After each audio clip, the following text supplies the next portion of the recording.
Hola, buenos días hermanos, buen domingo. ¿Qué tal? ¿Cómo les va? En esta mañana vamos a estar estudiando la lección número 23 y tiene que ver con cómo se interpreta la literatura apocalíptica que está presente en la palabra de Dios. La palabra de donde proviene Apocalipsis es una palabra griega, apocalipto, que significa revelar, dar a conocer, correr el velo. Este tipo de literatura judía se caracteriza fundamentalmente por el uso de imágenes simbólicas que nos muestran la provisión de Dios para la humanidad, no solo en sucesos de corto plazo, sino en sucesos futuros. Es importante entender que la literatura que aparece en la Biblia con esta característica fue escrita entre el siglo II a.C. y el siglo IV después de Cristo. Aclaremos que Daniel fue escrito antes de ese periodo, pero sin embargo es contemplado o es clasificado por la mayoría de los autores como un material apocalíptico. En el caso de Daniel no solo es apocalíptico, sino que está combinado con otros géneros literarios, porque tiene mucho de narración. Y en el caso del libro de Apocalipsis, la primera parte está dedicada a las cartas destinadas a las iglesias en Asia, de manera que tampoco es 100% apocalíptico su género, pero sí vamos a ver que aparecen los géneros combinados en diferentes libros, y esto es muy normal que suceda. Por eso la importancia de poder reconocer e identificar cada uno de los géneros en cada uno de los libros y en cada pasaje que nosotros vayamos estudiando. Muy bien, vamos a ver ahora algunas características comunes que tiene este género literario.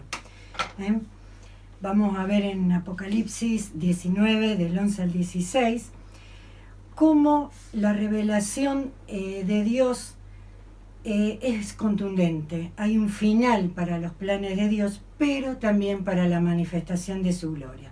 Dice así este pasaje: Entonces vi el cielo abierto, y he aquí un caballo blanco, y en el que montaba se llamaba Fiel y Verdadero, y con justicia juega y pelea. Sus ojos eran como llama de fuego, y había en su cabeza muchas diademas. Y tenía un nombre escrito que ninguno conocía, sino él mismo. Estaba vestido con una ropa teñida en sangre, y su nombre es el Verbo de Dios. Y los ejércitos celestiales, vestidos de lino finísimo, blanco y limpio, le seguían en caballos blancos. De su boca sale una espada aguda, para herir con ella a las naciones, y él las regirá con vara de hierro. Y él pisa el lagar del viento del furor y de la ira del Dios Todopoderoso. Y en su vestidura y en su muslo tiene escrito este nombre: Rey de Reyes y Señor de Señores. Esta gloria de Dios que se manifiesta en todo su esplendor. Otra de las características que podemos encontrar en este género es el uso de uno o varios mediadores que revelan el mensaje de Dios. El mensaje de Dios se manifiesta de una manera sobrenatural. Si no hubiera un mensajero o un mediador en estas imágenes, en estas revelaciones de parte de Dios, el ser humano sería incapaz de poder deducirlo, ni siquiera imaginar lo que Dios pretende hacer. Leemos, por ejemplo, en Daniel capítulo 8, versículos del 15 al 17. Y aconteció que mientras yo, Daniel, consideraba la visión y procuraba comprenderla, he aquí se puso delante de mí uno con apariencia de hombre. Y oí una voz de hombre entre las riberas del Ulai que gritó y dijo: Gabriel, enseña a este la visión. Vino luego cerca de donde yo estaba, y con su venida me asombré, y me postré sobre mi rostro. Pero él me dijo: entiende, hijo de hombre, porque la visión es para el tiempo del fin. Fijémonos cómo acá identifica en este pasaje quién es el arcángel Gabriel. Es el mediador, el mensajero, que tenía la idea de justamente explicarle y manifestarle a Daniel cuál era la visión, y que la visión se refería al tiempo del fin. Otra de las características que también aparece en este tipo de literatura es la entrada a los lugares celestiales del destinatario humano que Dios elige para transmitirle el mensaje, con una constante interacción y comunicación con ese mediador angelical, pero también con una participación visual. Es decir, que el hombre que es aprobado por Dios para poder identificar y para poder ver estas señales, las manifiesta como verdaderas visiones. Si nosotros, por ejemplo, vemos en Apocalipsis, capítulo 4, versículo 1, Juan dice: después de esto miré, y he aquí una puerta abierta en el cielo. Y la primera voz que oí, como de trompeta, hablando conmigo, dijo: sube acá, y yo te mostraré las cosas que sucederán después de estas.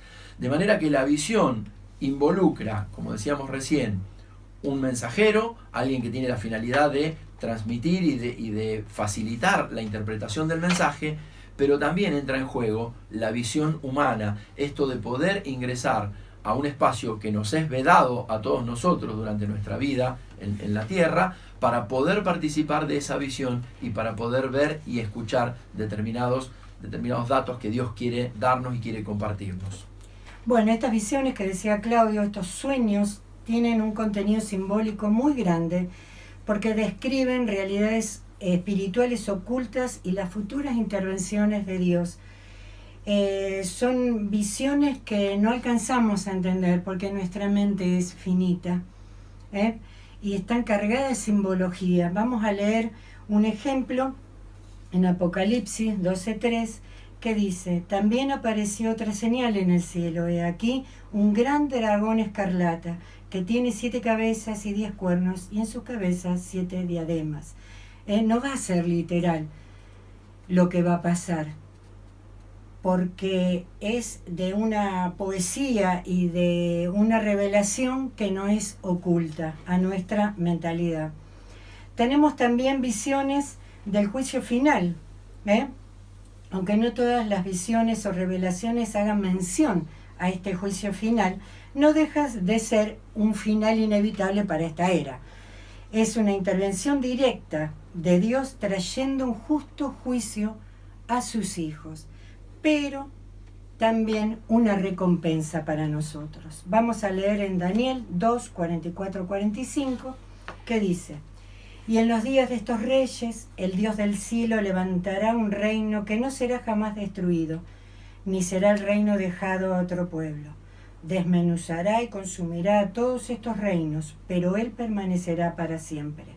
De la manera que viste que del monte fue cortada una piedra, no con mano, la cual desmenuzó el hierro, el bronce, el barro, la plata y el oro.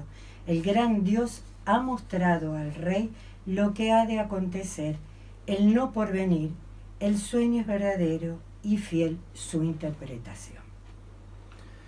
Además, podemos encontrar en la literatura apocalíptica advertencias sobre las angustias del tiempo que van a venir, de las pruebas que vamos a tener que atravesar los fieles,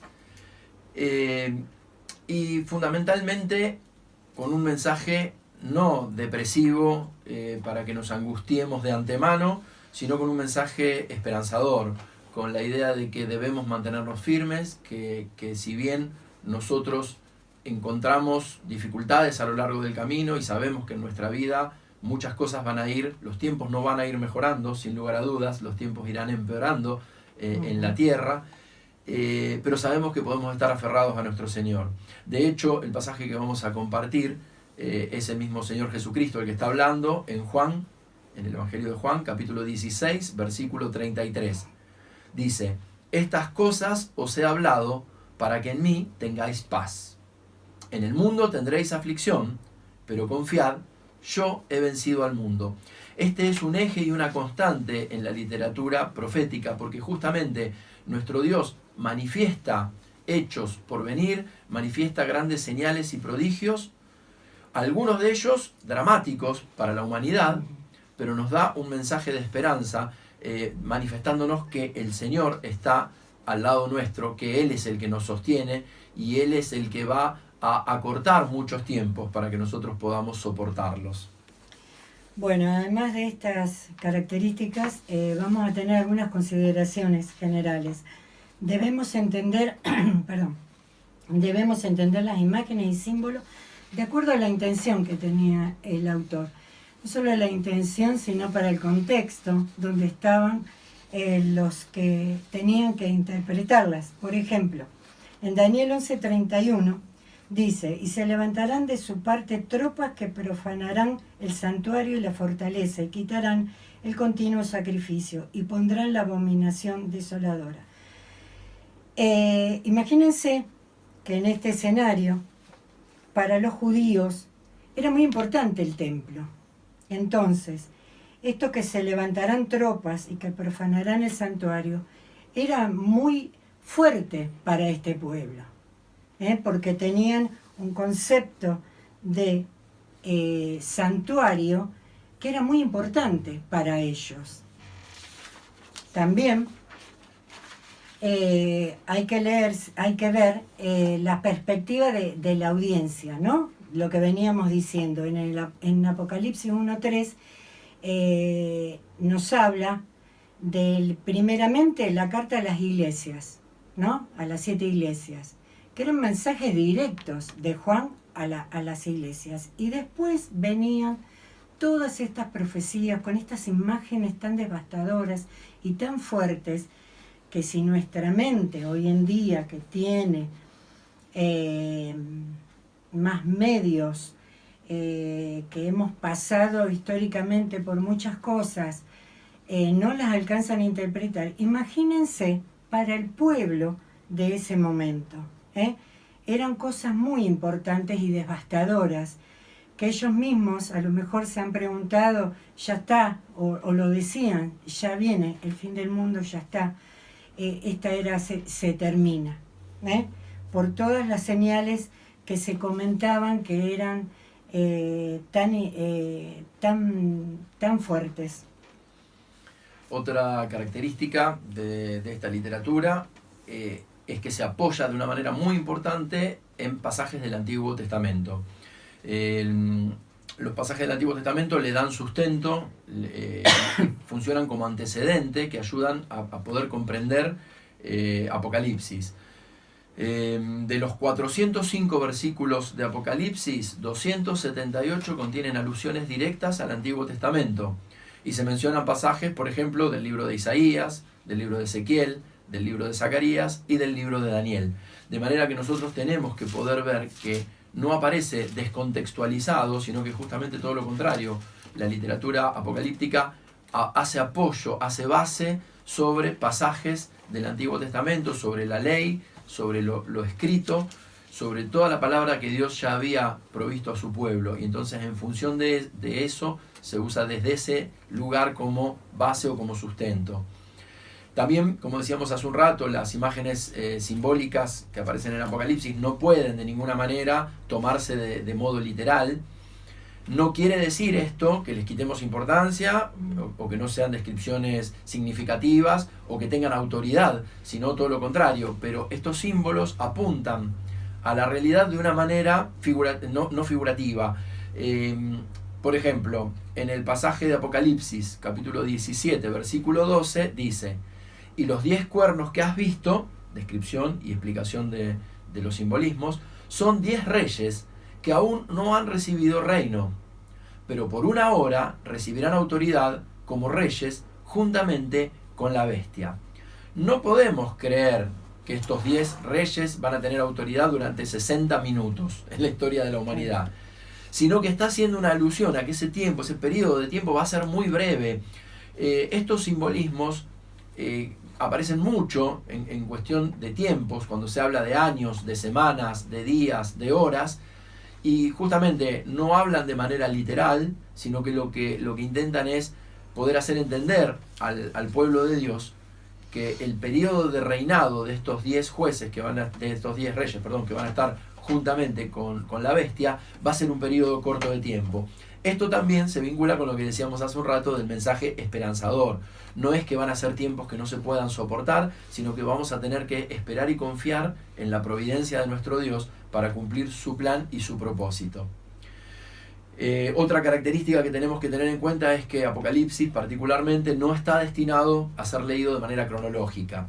Nosotros no podemos leerlo de corrido, de continuo y entendiendo como que cada suceso, cada versículo viene detrás del versículo anterior.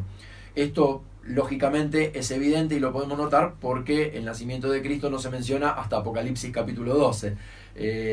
Pero muchas de las secuencias que van a aparecer en estas visiones se van a repetir con un lenguaje de juicio casi idéntico. Apocalipsis en el capítulo 6, en el capítulo 11, en el capítulo 16, va a repetir determinados elementos justamente como para reforzar un concepto, no explicando que va a suceder esto y que después va a volver a suceder y que después va a volver a suceder, sino que manteniendo un hilo conductor a lo largo de todo el pasaje y de todo el recorrido del libro, justamente, ¿no?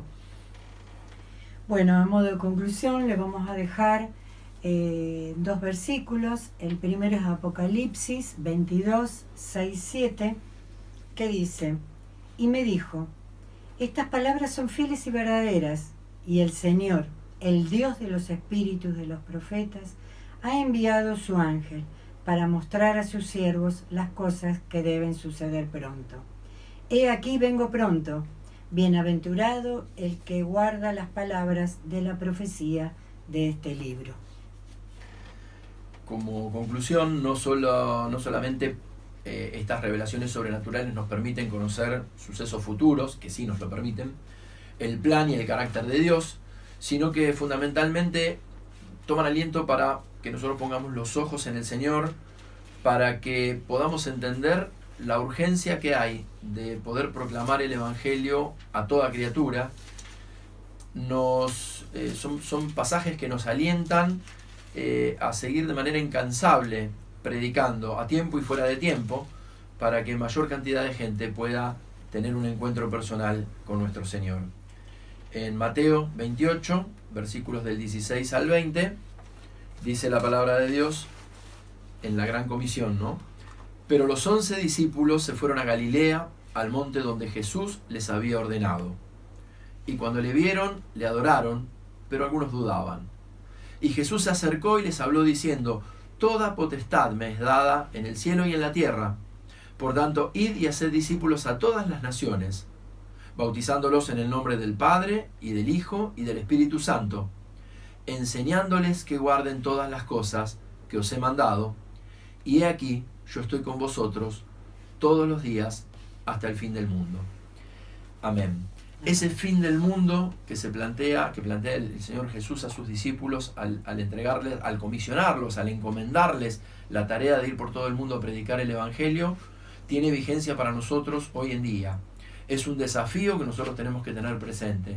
El Señor nos llama a poder salir de un lugar de comodidad, de nuestra zona de confort, para poder desafiar a otras personas, a poder investigar y a poder conocer en su vida de manera personal a ese Cristo que murió y resucitó cargando los pecados de toda la humanidad. Esta literatura tiene todo un recorrido, tiene una serie de características. Tiene características que nos fascinan. Muchas veces en muchas congregaciones nos dedicamos a estudiar y a investigar sobre el Apocalipsis, sobre las profecías y sobre este tipo de textos tan crípticos. Y a veces desvirtuamos ese verdadero sentido. Qué importante que es que podamos poner cada profecía, cada símbolo, cada elemento en su verdadera magnitud, como parte de un mensaje general y global, que es toda la palabra de nuestro Dios. Pero sí, como decíamos, es importante aprender a identificar estas características para no cometer errores a la hora de leer e interpretar la palabra de nuestro Dios. ¿Nos despedimos con una oración? Sí, me voy a quedar con este pasaje que es esperanzador. Estas cosas os he hablado para que en mí tengáis paz. En el mundo tendréis aflicción, pero confiad, yo he vencido al mundo. Tenemos esta promesa, que nuestro Señor venció al mundo y que va a estar con nosotros siempre. Hasta en esos momentos de tribulación va a proteger a sus hijos. Nos despedimos. Dios y Padre nuestro, te damos gracias, Señor, por dejarnos tu palabra, por poder estudiarla. Te pedimos sabiduría, Señor, para poder descifrar todos los mensajes que vos tenés para nosotros y que querés revelarnos, Señor. Te pedimos por esta semana que inicia, para que sea de bendición para cada uno de los hermanos, Señor, y que estés acompañándonos. En nombre de tu Hijo Jesús. Amén. Que el Señor los bendiga. Bendiciones.